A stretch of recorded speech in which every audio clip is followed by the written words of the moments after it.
All right, guys, welcome to the Creation to Cash Flow podcast number 3. On this podcast, we discuss strategies to maximize your creativity to achieve financial freedom. Michelle, how are you doing today? Doing quite well. Happy to be alive. How about you? Definitely happy to be alive. I think that's a wonderful thing. Sometimes we forget to just take a minute and be happy about that. Life. So what if you have stuff to do or problems? At least we're alive.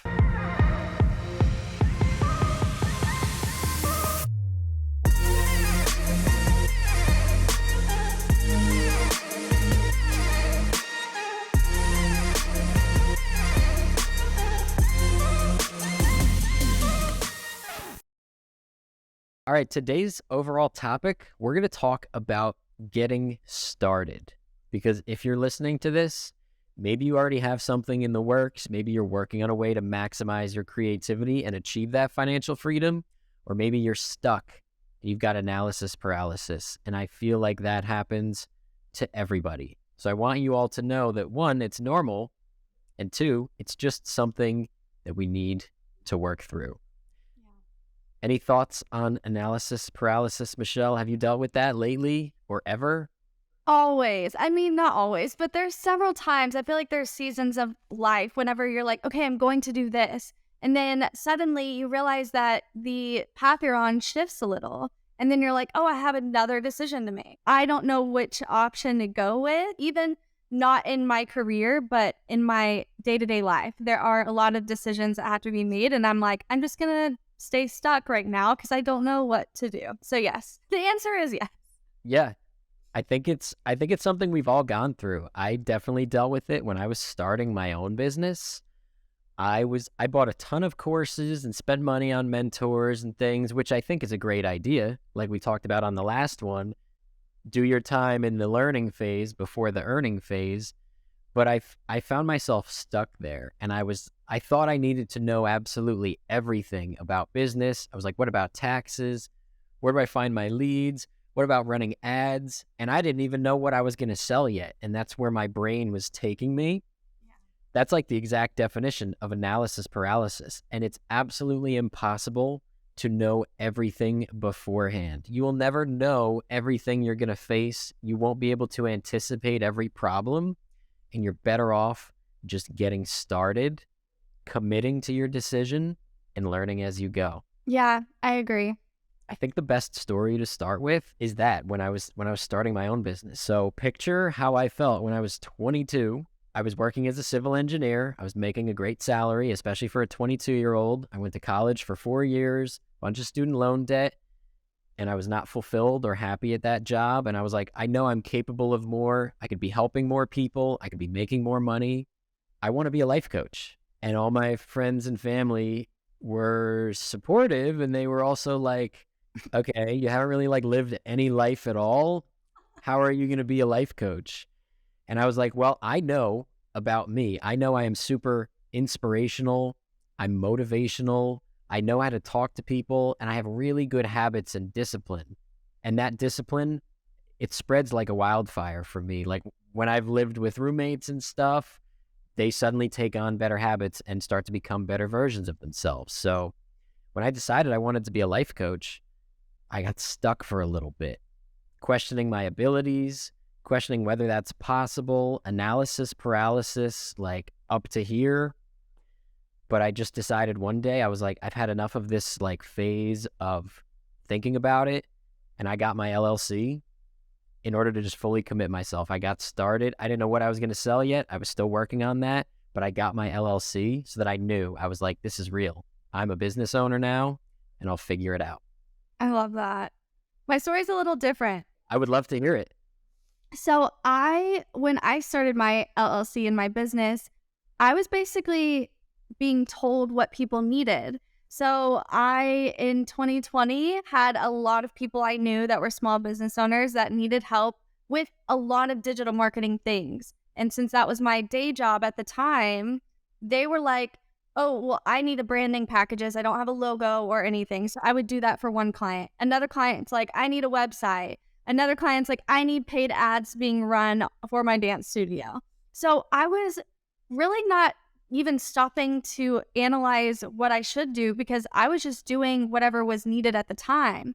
But there did come a point when I was like, I love what I'm doing. I love that I'm helping people because that's my passion. But also, what do I want to do? And I started to figure out what I actually enjoy doing, what I feel like I'm best at, rather than what do people need from me right now.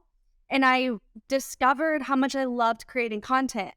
So I was currently a social media manager, really wanting to be more of a content creator, but I had no clue where to start with that specifically. And it kind of turned my social media management business, career agency, into working with one brand at a time. And then I started to get my video skills up. And when I actually learned more about UGC and content creation is when I really got analysis paralysis because I almost knew too much and I didn't know which path to take, where to start exactly to get to the end goal. It was a nice little transition into a very full-on analysis paralysis where I didn't know what to do. That's a really amazing origin story. I'm curious now, when you were first getting started and you were like, I want to be a content creator, what were some of the biggest fears you had and how did you push past them and just start? One of the biggest fears, it's actually random, but I didn't want to be seen as an influencer because I had this bad perception of what an influencer was in my head. And so I didn't want to come across as not authentic, not genuine. And I think my biggest fear was overanalyzing everything I did to make sure that the person I was in real life was also being translated online. And so that fear is so funny because my perception has changed since then. But I think I didn't want to be seen as this person that I didn't like seeing online, which goes to caring what people think is really the biggest thing. I was just afraid, not because I was afraid I would be embarrassed, but more so I didn't want people to think that who I am in person has changed and anything that will lead to bad thoughts. And that was just not something I heard people talking about they had a fear of. And so I didn't really know how to deal with it at the time. I definitely went through the same thing. When I was 22, I was telling people I wanted to be a life coach and I was going to grow on social media and people were like, "What?" Even I was like, "Yeah, I don't know. I feel like it's what I should be doing because it makes me happy. I love being like the friend that like people go to for advice. Like that was always me since I was in like middle school. That's always been me and I always felt like I gave advice of someone much wiser and older than I was. And I don't know why that is. Maybe part of it's because I don't watch a lot of TV. I spend a lot of time learning, studying, working on things. I have so many hobbies and things that I do. But the fear of what people were going to think, crippling at first. Because I was like, I also made the mistake of not making a fresh social media account. I used my personal one. Me too. And oh, wow, really? Yeah. So you went through the same thing of like all of the people you know, pretty much from all of your walks of life, suddenly seeing you posting like trying to position yourself as an authority in this niche, trying to give people tips, trying to help and inspire people. And I definitely lost friends, followers, but other ones made it so clear that they wanted to go on that journey with me. And that made it worth it to me. Rather than getting stuck in the feeling of what are people going to think, it told me what people are thinking. Yeah. And I was able to let go of people that didn't have nice things to say or think, and instead able to focus my efforts and energy on those who actually support me doing things that are going to make me happy.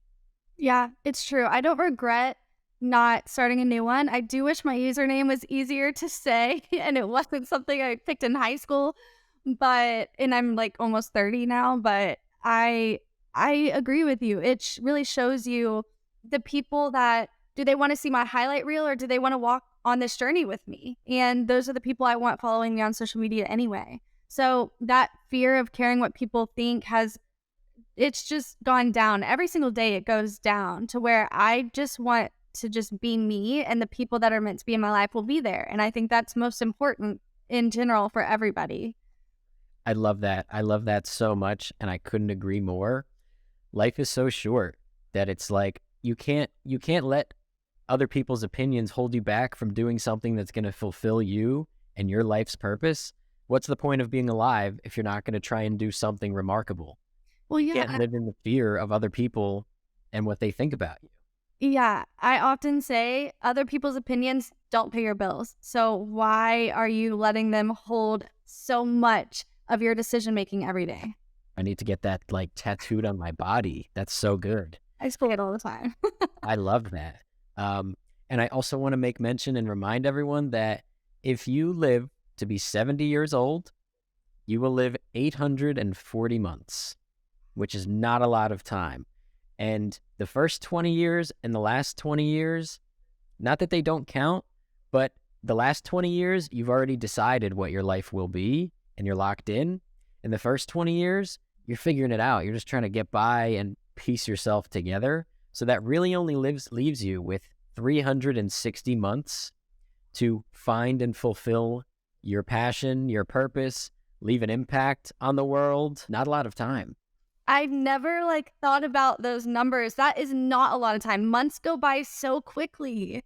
Don't let it go to waste. Don't let the fear of getting started on something hold you back from doing it. Because when you break down life to how many months you will live, if you're lucky too, everyone knows people that tragedy happens and they lose their life much younger than they deserve. If you don't take a chance on yourself, you may run out of time and you may not ever get to.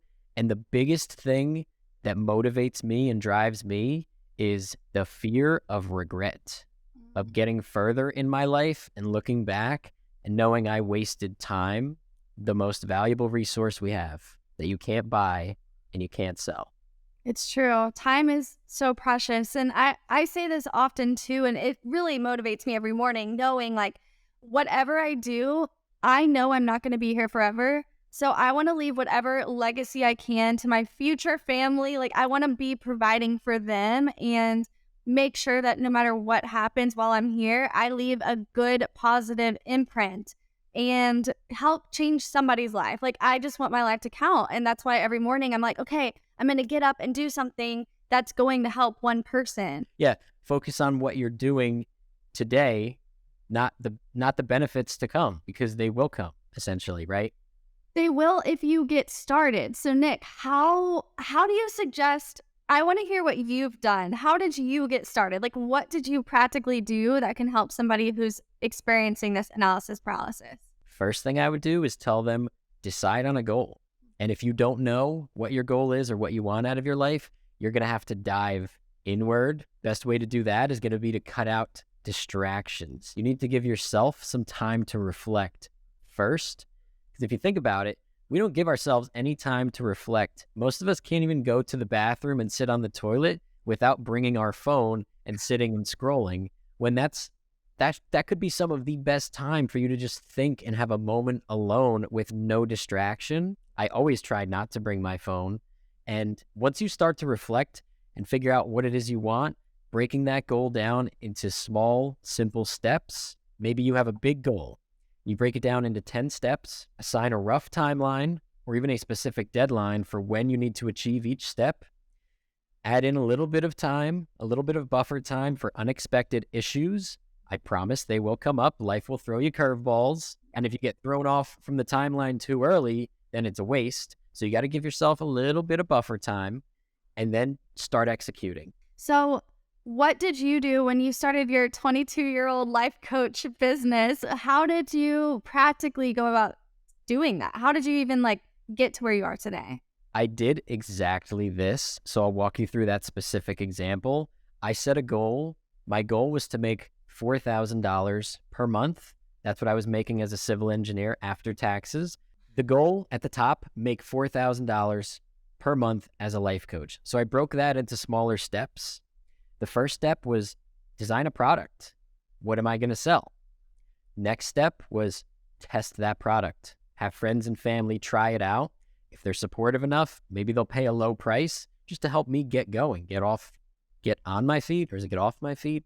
On. I think you Okay. want to be on your feet. I think so. Well, yeah, I think so. Then the next goal was make my first $500 Mm. because that would prove to me that this works, that this is possible.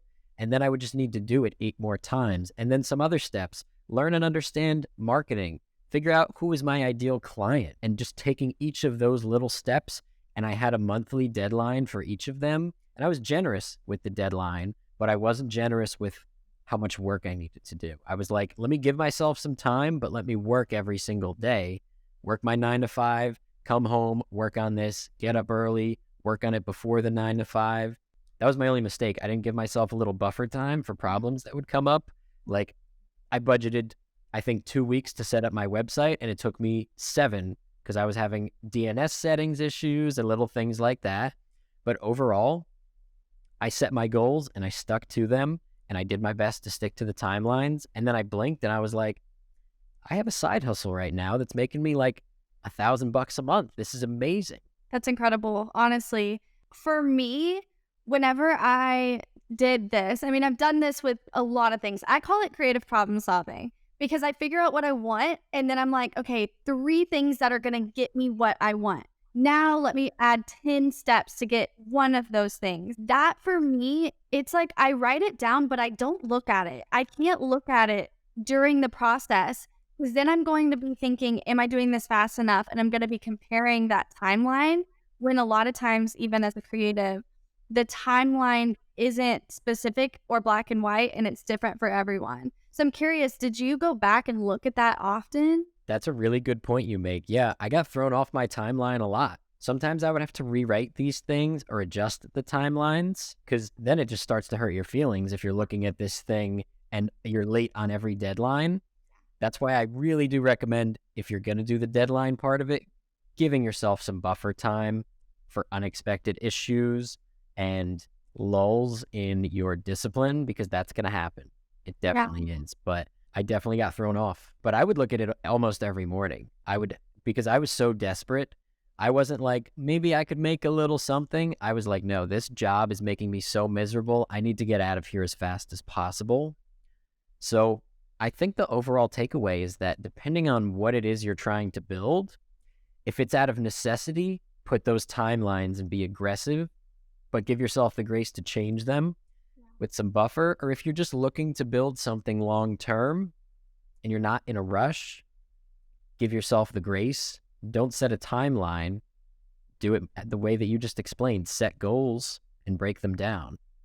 Yeah, and that's true. It really just depends on what's the goal. Because when I was doing my online course, I kept trying to finish it, and it didn't get finished until I set a 3-month timeline, just like what you're saying, where I was like, 3 months, I'm going to have this done, and I'm going to every day work on one little part of this video and this video. And it's like every day I did a little bit, and then I would stop and be like, I'm going to stop until tomorrow because I don't want to overwhelm myself or make myself feel bad that I'm not getting to something because I try to do everything in one day. And now I don't have the mental capacity. But one of the big goals for me as a content creator, I really wanted to grow my online presence. So I gave myself a year. I was like, for TikTok for a year, I'm just going to post for a year. It doesn't have to be anything specific. I'm not going to look at the analytics. I'm not going to like try to compare anything or follow what the newest trend of how to grow is going to be. I'm just going to post for a year. And I dedicated myself to that to reach 100,000 followers. And I did it. And it was like a few days before the year was over. I remember I had told you, like, Yep. I hit the goal, and it wasn't, I didn't look at that all the time. Like, okay, I need to, like, I'm falling behind, because something can happen overnight in that aspect. It's not in my control. But creating an online course is in my control. That's whenever it is important to have like deadlines. So I agree with you. When I was making my first ever life coaching program, my 21-day mental reset program, it took me 5 months maybe before I had final draft ready to go. And that was a ton of work and iterations. It was like writing a small book, Yeah. where my original goal was like, let me just make a minimum viable product, an MVP, let me get it out the door. And then I decided, I was like, I don't want to go that route. I want this to be amazing and special, and I want to give it the time that it deserves and the energy that it deserves. And I think that's something important to address, that as life goes on, you're going to have less time and you're going to have less energy, and it's never going to feel right. I still had my doubts about that program because I didn't know how many lives it was going to change. And it's amazing now looking back and knowing what it's been able to do for people. But as you get older and you have less time and energy, life will only get more complicated and you'll never feel fully ready, which goes back to you just need to get started. Yeah, and I think one of the biggest things that I see, I know you do a lot of life coaching. I do a lot of mentoring of creators and UGC content creators, all those people.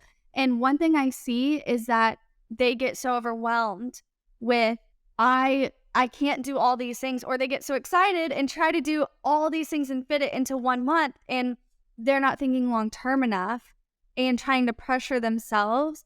And then the overwhelm comes, and then analysis paralysis starts all the way back over again. And it's like this cycle over and over. How do you coach people on how to get through that? I have them audit their time first. You need to cut out distractions. The modern world is not like it used to be for your parents or your grandparents when there wasn't that much to do. There is too much to do now, and there are too many things stealing our time and energy, our two most precious resources. A lot of people tell themselves the sob story about how they don't have time. And yes, some people are very busy and raising kids and a family, working 2 jobs and doing all of these amazing and challenging things. But even still, there are distractions, and people, including myself, sometimes set ourselves up to be distracted. There is time in the day, and I will have people audit their time as well as move their phone charger away from next to their bed. I don't know if I mentioned that already, but I'll say it every single podcast if I have to. Yeah.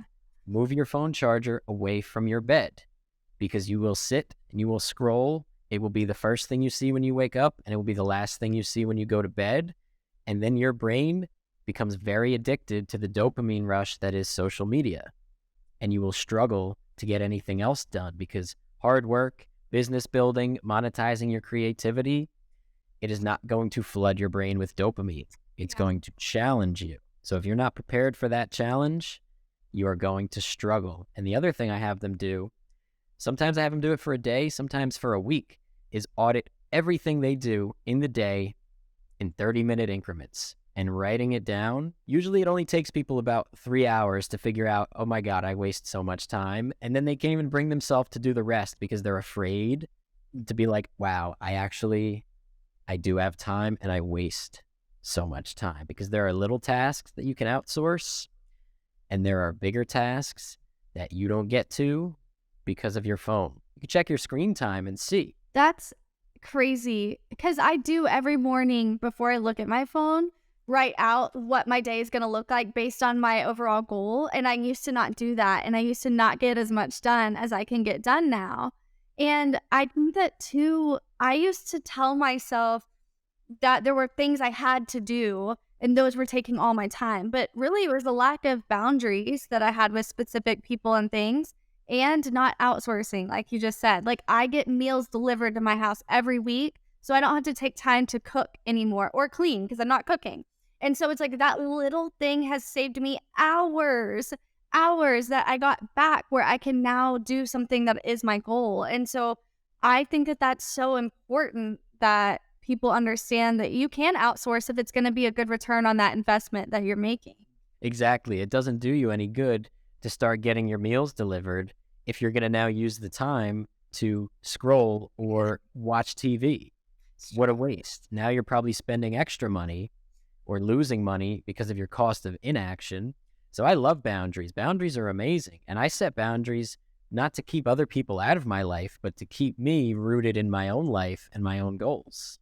Yeah, because you can add more value to other people in your life. Like, it's not personal. It's not anything against anyone else, but it's like, for you to be your best self and bring your best self to those around you, you have to do this. And I want that to be more normalized, that it's okay to say no. Like, saying no is so empowering, and it helps me get started. It's true. It's so true. Like distractions, it is a constant uphill battle fighting all of these distractions. New TV show comes out and everyone's talking about it, and it's like, oh my God, I have to watch it. But it's like, do you? Think back. You only got 360 months here, and you'll spend most of them sleeping too. Don't forget. And you'll spend a lot of them working, going to school, cleaning, cooking food. Like when you boil it down to how much time you actually have to make an impact on the world, on other people, to do something you're proud of, you got like 20 minutes. That's so exciting though. That like makes me want to run around the room and like go do something. Like that's so motivating. That Yeah. gets me out of bed every day. That's gonna get me out of bed tomorrow when I feel the brink of waking up at 5 o'clock this morning. Yes, I agree completely. Don't let it be paralyzing. Oh no. Let it be motivating. Let it drive you to cut out distractions, make changes, move the phone charger away from the bed, do little things to set yourself up for success. Get your meals delivered. These are not massive changes, but you will buy back so much time, which really can't be bought or sold, but you're beating the system essentially. Yeah, and making room for things that you enjoy. I think that's the other thing. I don't love cooking. Like, I'll cook if I have a brand collaboration that is like a recipe, but it's not something that I feel I'm meant to do in life forever. Like, I don't feel joy right now in this season to do that. And it's really nice to have the confidence. I think that's another huge thing. Is step one is knowing that whatever you want to get started doing, that you can do it. Like, you are capable. It is possible for you. Like, there's always a reason something's deep in your heart. There's a reason you have a passion for things. Your passion is not the same as my passion, but the way that we get to that goal of doing what we love is similar, where we are very intentional with our time and we make things happen rather than just let the day come to us and let everything happen to us. I think that's like a huge pattern I keep seeing between the both of us. I agree. I agree completely. We really work hard and fight to get everything out of each day that we possibly could. And cooking and cleaning can easily steal an hour and a half from your day. And if you worked 8 hours at your day job and you spent an hour and a half making dinner and then cleaning it up, and then you got to shower and change, it's time for bed. That's it. Yeah. The day's gone. So you really have to be super intentional about every little activity. How can you make things faster? Do you have a dishwasher? Maybe that would be worth the $300 so you don't have to hand wash dishes for 15 minutes a day, right? Just little things you can do to get ahead, get yourself some time back and invest it in something meaningful or special to you. Yeah. And like, just for everyone listening too, the cooking and cleaning is an example, but I know there have been times when my husband wasn't deployed overseas that like we would cook together. And to me, that was nice because we were spending time together and it was like that time was very precious rather than me thinking of it as another task. So this could be a lot of different things. Things that I enjoy, like video editing, other people can outsource that. If that's something that somebody doesn't enjoy doing, they can find somebody who was literally created to do that and feels passionate about it. And it will help them buy their time back to do things they enjoy doing, like cooking and cleaning maybe. Maybe they like cooking and cleaning. A lot of people do. Right. It really just depends on the person and the season that they're in. And so I think being intentional with what do I need to do right now and not making it a definite for the rest of your life is important too. Having that flexibility to know what you need in each season of life. That was perfectly said. And you're right. Sometimes cooking and cleaning together as a couple's activity might be exactly what you need to maximize your time and spend it doing something together with someone you love and not sitting in front of the TV with meaningless distractions. Same with the video editing. I just recently started outsourcing more of my short form content, and I have so much more breathing room. It's incredible. I have so much more time in the day, especially I'm not that good of a video editor either. I'm okay. I can get the job done to, satisfy my audience, but I know that there's people out there that are better and more passionate and would rather be paid to do this. And I've bought back so much time by doing that. So I think you said that perfectly. Yeah, thank you. I think those are important. So having the confidence to go after it, and then being intentional with what you're going to do to get to the goal that you really desire. I think those are two like huge things. I agree. I think those are our overarching themes of the day. Do you have anything else that you want to add in this conversation? I feel like we covered so much good stuff. We did. And I would just say that a lot of people try to get started the same way somebody that is successful got started. And I think that sometimes it really boils down to try it, try something. When I started content creation, I tried recipe videos and I realized these drain the heck out of me. Like, I really don't want to do them. So then I tried fashion content. Try it all. Go after it. Give yourself an adequate timeline and then take that next step. I think moving is always better than staying still. Even if you do 1% each day and get better, 1% better each day, like it's better than doing nothing and being analysis paralysis, standing there, letting time pass by. If you're listening to this right now, rewind 45 seconds, save that to your phone, put it on repeat, make it your alarm clock to your phone that should now be across the room, Right. because that was absolutely perfect. I have nothing else to say or add to that. You said it perfectly. So if you're looking to monetize your creativity and find more freedom in your life, subscribe so you don't miss the next episode. You can also find me on Instagram and TikTok at Get Ahead with Nick. You can find Michelle on Instagram at TikTok at MichelleJH. Michelle has 2 L's and 4 E's. Any last minute thoughts? Now I'm excited for next week's podcast. Me too.